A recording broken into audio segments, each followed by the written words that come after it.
Bill realism और Oliver Wendell Holmes junior.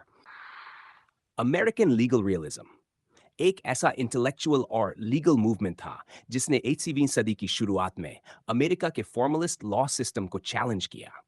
जहां पहले लॉ को एक लॉजिकली कंसिस्टेंट और न्यूट्रल सिस्टम माना जाता था, वहीं लीगल रियलिस्ट ने कहा कि लॉ एक ह्यूमन क्रिएशन है। ये लोगों, सामाजिक कंडीशंस और जजेस की पर्सनल अंडरस्टैंडिंग से बनता है।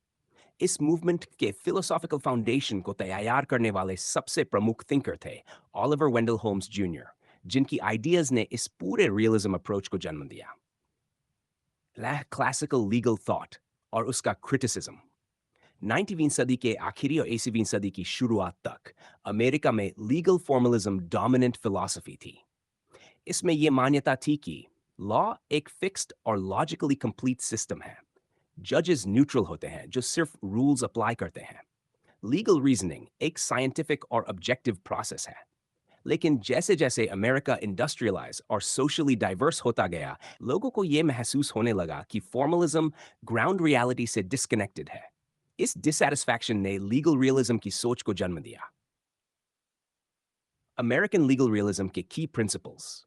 लीगल रियलिज्म किसी एक डॉक्ट्रिन पर आधारित नहीं था, बल्कि ये कुछ कोर आइडियाज को मानता था।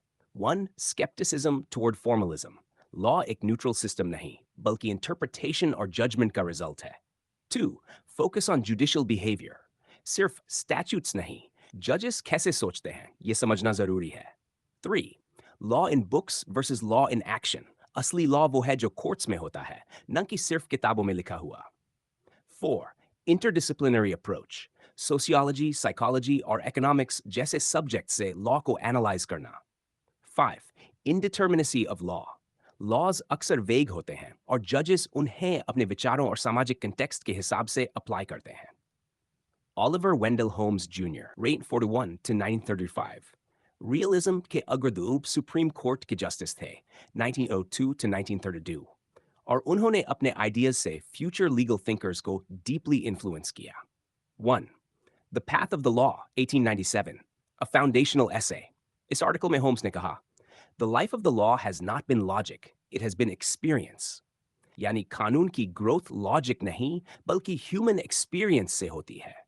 उन्होंने ये भी कहा, law is the prediction of what the courts will do.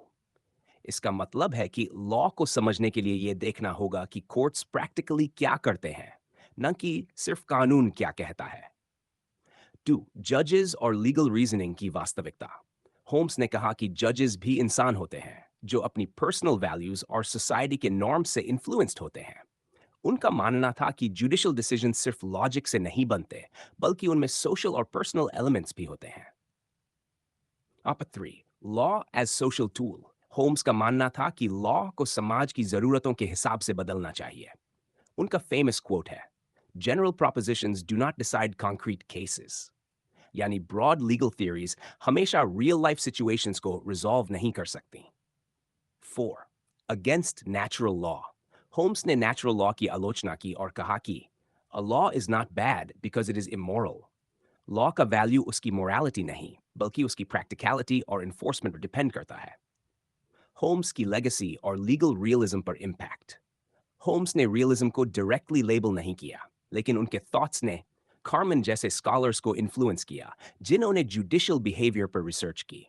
Jerome Frank ने साइकोलॉजी को लॉ में अप्लाई किया और बताया कि जजेस के सबकॉन्शियस थॉट्स भी डिसीजंस को अफेक्ट करते हैं। होम्स का फोकस था कि लॉ को सोशल साइंस की तरह एनालाइज किया जाए। ये एक इवॉल्विंग और ह्यूमन ड्रिवन सिस्टम है। Conclusion, Holmes and the realist spirit. Oliver Wendell Holmes junior ने यह दिखाया कि कानून केवल प्रिंसिपल्स का कलेक्शन नहीं है। यह एक लिविंग सिस्टम है जो लोगों की जरूरतों, न्यायाधीशों की सोच और सामाजिक प्रभावों से बनता है। लीगल रियलिज्म हमें यह सिखाता है कि असल कानून वही है जो कोर्ट्स में होता है, न कि सिर्फ जो बुक्स में लिखा है।